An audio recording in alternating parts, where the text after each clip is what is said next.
So we are going to do the Ball-Skimmin reaction. ये reaction specially fluorobenzene बनाने में हम लोग यूज करते हैं. एंड क्योंकि आपको पिछले क्लास में बता दिया था कि fluorine is an element. Fluorine is going to be the most reactive element. Do you know that? The reason is smaller size. Actually reactive word मैंने गलत यूज किया. I should say fluorine is the most electronegative element. ये मतलब ऐसा कह सकते हैं आपकी क्लास का एक ऐसा बच्चा जो पूरी क्लास का सेंटर ऑफ अट्रैक्शन हो. आई am talking about coed schools. Boys schools में भी सेंटर ऑफ अट्रैक्शन है तो मामला गड़बड़. सो अगर आपकी क्लास में कोई सेंटर ऑफ अट्रैक्शन है तो बस होता है ना कि like he is the person is being attracted by lot of teachers also and even some students too. So this is exactly happens with the element like fluorine. Fluorine has a definite power to attract the electrons of other. ऐसा होता है भैया अगर fluorine आ गया ना, fluorine आ गया तो उसके सामने दुनिया का कोई भी एलिमेंट हो वो और उसके इलेक्ट्रॉन उनमें लड़ाई हो जाती है. उसके इलेक्ट्रॉन कहते हैं जा रहे हैं फ्लोरीन के पास. बाय. अभी क्यों? क्योंकि फ्लोरीन की न्यूक्लियस इतनी पावरफुल है. छोटा साइज है उसकी न्यूक्लियस बड़ा ब्लैक मैजिक करती है, अट्रैक्ट कर लेती है दूसरों के इलेक्ट्रॉन्स को. ऐसे में फ्लोरीन को हैंडल करना बहुत मुश्किल है और डायरेक्टली बेंजीन पे लगाना तो नामुमकिन है, इम्पॉसिबल है हमारे लिए डायरेक्ट फ्लोरिनेशन करना. तो करते क्या है, we are using a reaction जिसको दिया था हमारे बाल-स्किमिन ने, जिसकी वजह से नेम रिएक्शन भी उन्हीं के नेम पे हुआ. करना क्या है, जस्ट नीड डायज़ोनियम सॉल्ट. और प्लीज गाइज हम लोग डायज़ोनियम सॉल्ट को ऑलरेडी बना चुके हैं 0 से 5 डिग्री सेल्सियस टेम्परेचर पर. यार मतलब रिएक्शन होगा HbF4 के साथ यार. That's fluoroboric acid. जल्दी से बताओ कि क्लोरीन किससे अट्रैक्ट होगा. जल्दी, वेरी क्विक. Yes, H. तो ये बाहर, HCl बाहर और इस N2 के पास आके लग जाएगा.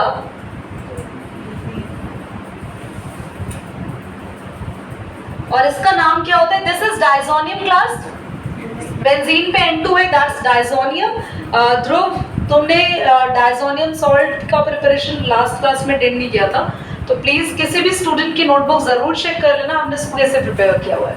तो डायज़ोनियम सॉल्ट में जो ये चीज होती है ना N2 और बेंजीन, इसको बोलते हैं diazonium. Diazonium fluoroborate stands for B here. उसका नेम है डायज़ोनियम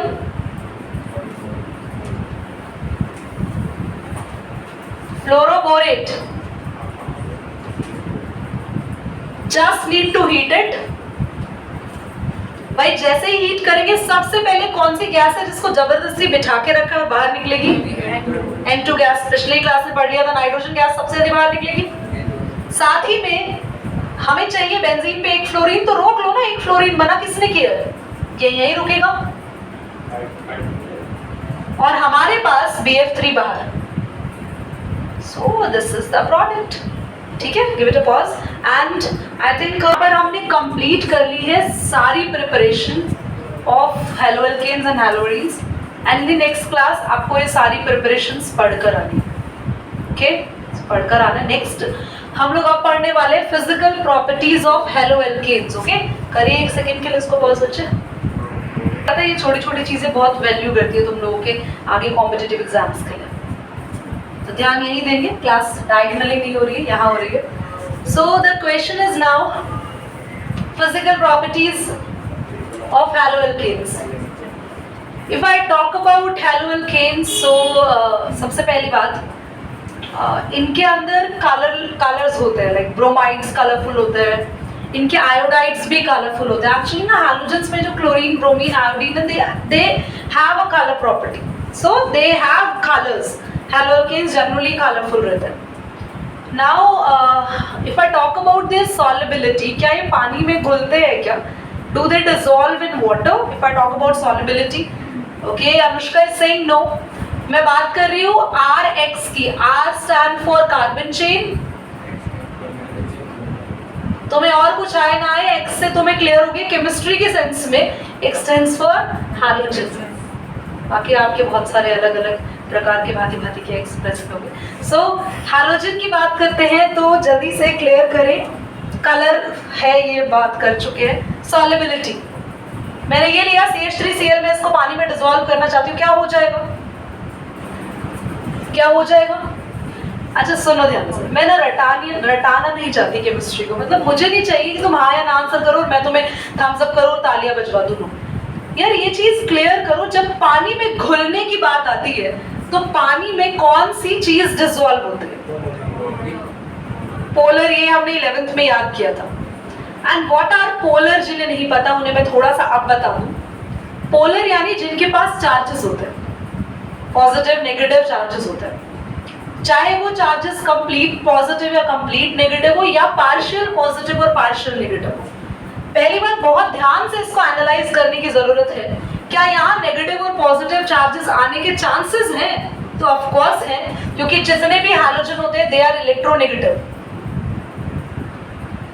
ये क्या करते हैं, इस CH3 के इलेक्ट्रॉन्स को अपनी तरफ खींचने की कोशिश करते हैं, चाहते हैं कि CH3 के इलेक्ट्रॉन यहाँ आ जाए।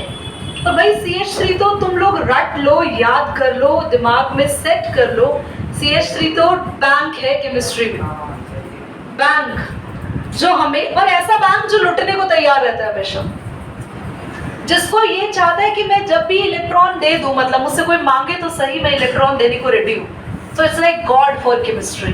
भगवान कहते हैं ना, तुम मुझसे मांगो तो सही, मैं सब देने के लिए रेडी हूँ। मांगना ही नहीं आता हमें, और कितनी भी कोशिश कर लो, तुम कितना ही सोच के जाओ मैं ये मांगो वो मांगो, जब सच में तुम किसी मंदिर में आके खड़े होते हो तुम्हारे पास लफ्ज ही नहीं होते बोलने के लिए। You can not speak for a while. I am talking about जब हम बहुत ही डिवाइन कंडीशन में भी try to prayer but we don't have any true words. ठीक है, थोड़ा सा स्पिरिचुअल हो गया, वाकई सत्संग से आगे बढ़ जाते हो। सो आगे जो कॉन्सेप्ट है वो दिस इज लाइक CH3 एक बैंक है, it tries to donate the electron, donate या दे देता है कि ठीक है ले लो।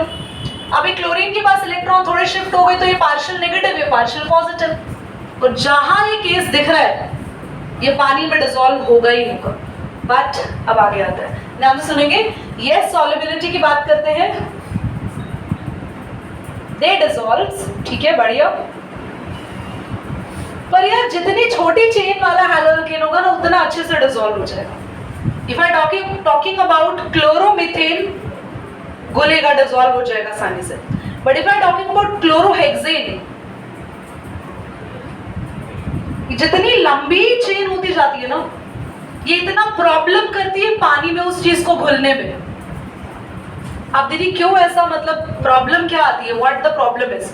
आपको पता है ये चीज अगर पानी में जा रहा है ना तो पानी में जो H है वो पॉजिटिव वाला क्लोरीन से अप्रोच करता है और OH नेगेटिव चेन से।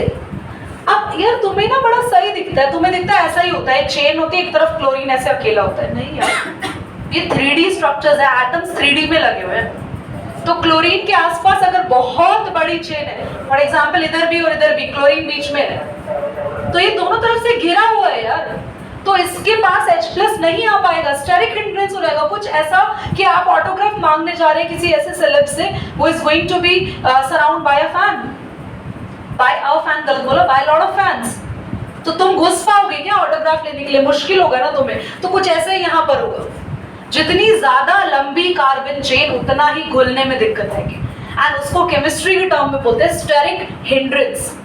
ऐसा हम लिखते नहीं, हमें लोकल लैंग्वेज में केमिस्ट्री के आंसर्स नहीं लिखने। We call it as long as the carbon chain in the haloalkane, there will be steric hindrance in the dissolution with the water. Hence the solubility decreases when the carbon chain increases. It's very simple. और dissolve के लिए कभी भी तुमसे दुनिया में कोई भी चीज पूछे कि पानी में कोई चीज घुलती है नहीं, तो खुद डूब के नहीं देखना उसके साथ। आपको ये चेक करना है कि वहां पॉजिटिव और नेगेटिव चार्जेस पॉसिबल है, बन सकते हैं। टॉक अबाउट दिस वन, क्या ये पानी में डिसॉल्व होगा? यस और नो में आंसर करेंगे, बट हैंड रेज करके। तनिष्क नहीं होगा, क्यों? वापस CH4 इलेक्ट्रॉन थे, मतलब कार्बन वो रखे थे, मतलब इसके जो बोल नहीं पा रहे हो खुल के, बट क्या है क्या नहीं, आई कैन नॉट। आप बताएंगे दिव्यांश मोहित में से कोई भी? इसके पास कोई इलेक्ट्रोनेगेटिव एलिमेंट नहीं है। सुपर, कोई ऐसा एलिमेंट है ही नहीं जो इलेक्ट्रॉन को खुद की तरफ खींच रहा हो और उसके पास पार्शियल नेगेटिव चार्ज आ रहा हो और दूसरा पॉजिटिव आ गया हो। चांस ही नहीं है यहाँ पॉजिटिव नेगेटिव चार्ज के बनने के, क्योंकि हाइड्रोजन खुद ये भी पॉजिटिव रहने की कोशिश करता है और कार्बन पर तो पॉजिटिव और नेगेटिव कोई चार्ज आता ही नहीं है। आप ये आपको पता है, केमिस्ट्री पढ़ते हो इतना टाइम तुम्हारे पास हो गया, क्योंकि कार्बन सिर्फ शेयरिंग ऑफ इलेक्ट्रॉन में बिलीव करता है। ग्रुप नंबर 14 का पहला एलिमेंट है and it has 4 electron in the valence shell and it is only gonna share the electron, it never lose nor gain the electron, so it doesn't have charge. कोई ऐसा element है यहाँ पे जो charges develop करेगा? तो ये बिल्कुल डिसॉल्व नहीं होते। और ये इनका नाम क्या है, कौन सी category? They are hydrocarbons, carbon की chain, we call them hydrocarbons, carbon chain. और हाइड्रोकार्बन कभी भी पानी में डिसॉल्व नहीं होते हैं। दीदी कोई एग्जांपल दो, कोकोनट ऑयल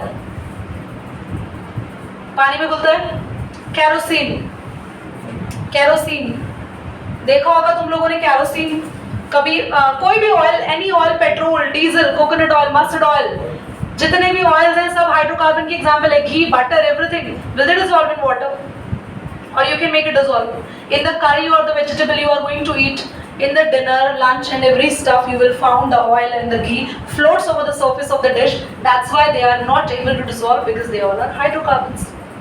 ठीक, चलिए pause करेंगे। Talk about density which is the next term here. यार क्या मतलब है density से, मतलब क्या समझते हो तुम लोग? What's density? रट तो तुम लेते ही हो सबसे जल्दी। यार एक छोटी सी बात है ना, मतलब मैं इस चीज से एक एग्जांपल देना चाहती हूँ। आई नो तुम्हारी मेमोरी बहुत अच्छी है और तुम लोग बहुत अच्छे से चीजें रट लेते हो, बट इट डजंट मीन कि जिसको सब कुछ बहुत जल्दी याद हो जाता है या सब कुछ याद रहता है, या जो बोलता है कि मुझे सारे देश के प्रधानमंत्री पता है, या फिर मुझे सारी कैपिटल्स पता है, या फिर मुझे सारी डेट्स याद है, वो बच्चा बहुत ही इंटेलिजेंट कैटेगरी का होता है। वो बच्चा बस एक गूगल टाइप का बच्चा है, उससे कुछ पूछो वो तुम्हें टाइम पे बता देगा, बस काम आने वाला बच्चा है। बच्चा इज लाइक दैट कि उसकी मेमोरी अच्छी ना हो, उसका विजडम अच्छा हो, उसकी बुद्धि अच्छी हो, मतलब उसको उसकी माइंड शार्प हो, एक्टिव इन्वॉल्व। डेंसिटी वर्ड पूछो तो उसको वर्ड का मीनिंग आता हो, उस वर्ड के बारे में उसका मतलब पोस्टमार्टम करके सब बता देगी डेंसिटी ये है। ठीक है बच्चों, तो अपने आप को ऐसा बनाओ और हर चीज पोस्टमार्टम के तरीके से टीचर से भी पूछो, तब तुम्हारा ब्रेन खुलेगा। तुम तब तक दब के बैठे रहोगे यार, पूछोगे नहीं, तो आई टेल यू कि तुम कोई भी किसी भी टीचर से पढ़ लो दुनिया के, या कहीं से ही पढ़ लो, जब तक खुद इस चीज को नहीं खोलोगे तो तब तक तो कोई टीचर ऐसे घुस के तुम्हारे यहाँ जगह नहीं बनाएगा दिमाग में। If I talk about dense, तो डेंस का हिंदी मीनिंग होता है घना, डेंस फॉरेस्ट, सुना है? वेरी पॉपुलर वर्ड ना, डेंस फॉरेस्ट। हाँ, ऐसा भी बोलते हैं, it's a very dense lane that we cannot walk upon, and the streets like Chandni Chowk, they are quite dense with the people. होता है वहाँ बहुत भीड़ है, बहुत घना है। That's what I talk about density है। यहाँ पर अगर डेंसिटी की बात करते हैं तो डेंसिटी घना, कोई चीज कितनी ज्यादा है या कोई चीज कितनी हैवी है, इस टर्म्स में डेंसिटी की बात होती है। एक क्वेश्चन आता है यहाँ पर एमसीक्यू अरेंज करने के लिए। आज जो मैं कुछ अरेंजमेंट्स कराने वाली हूँ मेल्टिंग एंड बॉइलिंग पॉइंट के, नीट का पेपर उठा के देख लेना आप लोग, जो संडे आया था कुछ अरेंजमेंट्स केमिस्ट्री के मेल्टिंग एंड बॉइलिंग पॉइंट्स पर आए थे, ध्यान से देखो। इधर देखेंगे CH3 F, CH3 Br, CH3, I think I should write down Cl over there. If I ask from you, इन चारों में से सबसे ज्यादा डेंस कौन है? तो डेंस, यहाँ पे तो डेंस का मतलब होता है कि कितनी ज्यादा चीजें हैं। अब तो सब जगह तो चीजें एक जैसी दिख रही है, सबके पास एक एक कार्बन है, 3 3 हाइड्रोजन है, 1 1 हाइड्रोजन है। तो अगर जब चीजें एक जैसी दिख रही है तो हैवीनेस पर आ जाओ। डेंसिटी को दो चीजों से रिलेट करा जा सकता है, कितनी ज्यादा चीज है या कितनी हैवी चीज है। तो if I talk about heaviness, तो सबको पता है, सबको नहीं पता होगा, कुछ एक आधों को नहीं पता होगा, तो ट्रेस आउट करके मैं बाहर निकालूं या अपने आप ही बता दो। किसको नहीं पता फ्लोरीन, क्लोरीन, ब्रोमीन, आयोडीन में सबसे हैवी कौन है? किसको नहीं पता? अरे किसको नहीं पता, हैंड रेज करो ना। कोई नहीं चलेगा, मुझे पता होना चाहिए, आपको नहीं पता। कैसे पता लगाते हैं? ये हैलोजेंस है, ग्रुप नंबर 17 है। हर ग्रुप का सबसे आखिरी एलिमेंट हैवी होता है। जैसे जैसे आप नीचे आते जाएंगे वेट बढ़ता जाएगा हर ग्रुप में। तो ये ग्रुप नंबर 17 है, फ्लोरीन, क्लोरीन, ब्रोमीन, आयोडीन, एस्पार्टीन। तो सबसे आखिरी में हम आयोडीन ही मानते हैं, क्योंकि जो ऑलरेडी सबसे आखिरी में वो इतना ज्यादा है नहीं विजिबल नेचर के अंदर, ट्रेसेस में ही पाया जाता है। सबसे रहे भी आयोडीन है बच्चों। and due to its weight the compound is extremely dense. ठीक है, डेंसिटी सबसे ज्यादा होगी. क्लियर हो गया? करना एक बार. बॉइलिंग पॉइंट तुम्हारा कोर्स है बड़ा कम कर दिया. Boiling point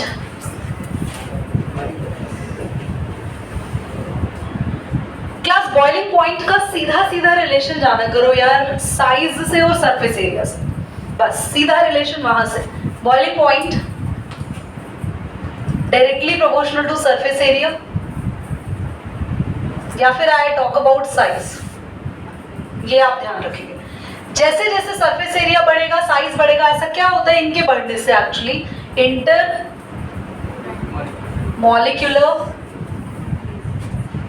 molecular force of attraction. Marker में इंक कहाँ चली गई यार? Increases with surface area.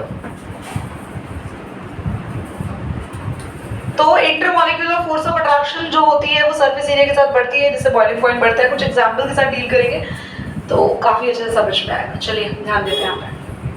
If I ask with the same example, same he example के साथ अगर मैं आपसे पूछती हूँ तो आप लोग बताओ यार किसका बॉइलिंग पॉइंट सबसे ज्यादा होगा? और मुझे पता है you can tell it very easily by just see the. बता दो बस. तो कुछ पढ़ाना ही नहीं पड़ा मुझे तो यार, सब हो गई मुझसे ही तुम्हें. जिसका जहां पे साइजेस देख लेना, साइज सबसे ज्यादा बड़ा जब आप जहां बड़ा होगा वहां इंटरमॉलिक्यूलर फोर्स सबसे ज्यादा होगा, बॉइलिंग पॉइंट सबसे ज्यादा होगा. चलिए आगे आ जाओ. क्लियर हो गया?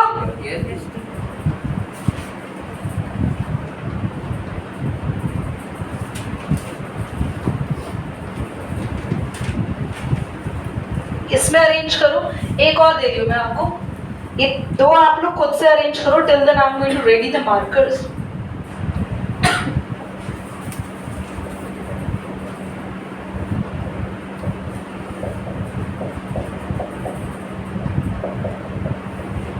करना अच्छा ही purpose. We'll have a good exercise of arms. Okay, everyone. Class, in the second one, I think surface area को अगर तुम लोगों ने ध्यान में रखा हो तो अब्दुल किस कंपाउंड का सब सरफेस एरिया सबसे ज्यादा है? First second third. सबसे ज्यादा फैला हुआ दिख रहा है. बस ठीक है, logic clear. More surface area more will be the boiling point. Third बता दो. थर्ड में फंसोगे. थर्ड में फंसोगे.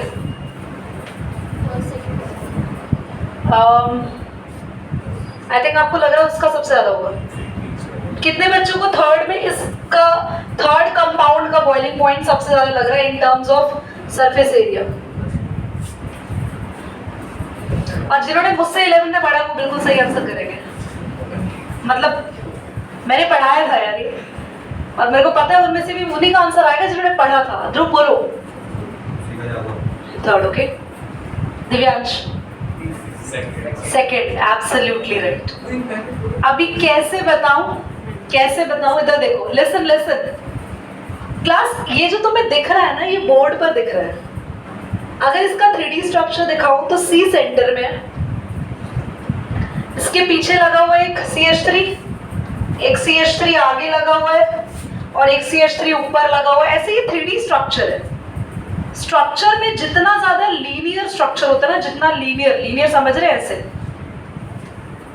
वो ज्यादा सरफेस में फैला हुआ है. इसने देखो जरा एक बात बताना, यहां ज्यादा सरफेस ऑक्यूपाई है. मार्कर की ब्लैक कैप से लेके रेड तक का सरफेस ऑक्यूपाई कर रखा है इसने, अगर लीनियर फॉर्म है तो. वहीं अगर ये फॉर्म है तो बताना जरा कितना सरफेस ऑक्यूपाई है. बस खत्म. वरना यहां तक था. तो जितना ज्यादा लीनियर स्ट्रक्चर उतना ज्यादा सरफेस एरिया होता है, और जितना ज्यादा ब्रांच्ड स्ट्रक्चर होता है वो 3D फिगर के अकॉर्डिंग उसका सरफेस एरिया उतना कम हो जाता है.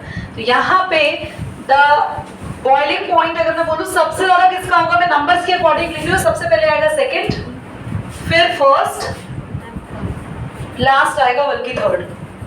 Got it? करिए इसको शैलेजा. 3 कंपाउंड्स तुम्हारे पास है और इन तीनों में अरेंज करो कि सबसे ज्यादा इन्फ्लेमेबल हाइड्रोकार्बन कौन सा होगा? सबसे जल्दी कौन सा हाइड्रोकार्बन फायर कैच करेगा और सबसे ज्यादा भी कौन करेगा? You need to tell. Okay. Why? इसमें हाइड्रोकार्बन की चेन ज्यादा है. ओके, सिंपली कह सकते हैं जितने ज्यादा हैलोजन आते जाते हैं ना बच्चों, उतना ज्यादा फ्लेमेबिलिटी कम होती जाती है, क्योंकि halogens are not going to catch the fires. ये ही यहाँ पर एक हिंड्रेंस क्रिएट करता है. हैलोजन का फायर कैच से कोई रिलेशन ही नहीं है. सिंपल अगर मैं बोलूँ कि अगर एक कार्बन की चेन हो, 4 कार्बन की चेन हो, प्रोपेन हो, और वही उस प्रोपेन में एक भी क्लोरीन डाल दिया, तो प्रोपेन तो फायर कैच करती है, बट क्लोरोप्रोपेन नहीं करेगा. मतलब अगर कार्बन चेन में सिर्फ कार्बन और हाइड्रोजन है, it's going to be very good fuel. दीदी कोई एग्जाम्पल बताओ, तुम बताओ ना यार कोई example. Hydrocarbon as a fuel. हाँ, पेट्रोल अभी आपने नाम लिया था तो सोचा आप भी बोल दें. एलपीजी गैस में क्या होता है? ब्यूटेन होती है. Okay good. एलपीजी गैस की कोई स्मेल होती है?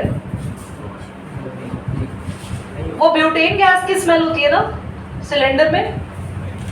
तुम लोग यही पिटोगे मुझसे, बता रही हूँ मैं. इतना अच्छे से 10th में सब पढ़ाया तुम्हें. एक्चुअली सिलेंडर के अंदर जो स्मेल होती है वो ब्यूटेन गैस की तो कोई खुद की स्मेल ही नहीं होती. उसके अंदर जान के केमिकल ऐड करते हैं, ethyl mercaptan, the chemical will going to be add.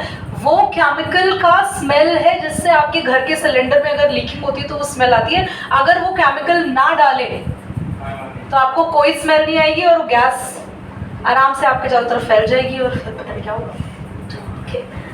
चलिए, ये क्लियर हो गया. Most inflammable is this one.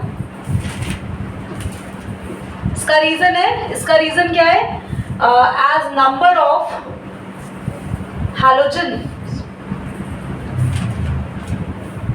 increases, inflammability decreases. लिख लेना यार, मैंने बड़ा ही खराब लिखा है. चलिए ऑन कर दो, ऑफ कर दो.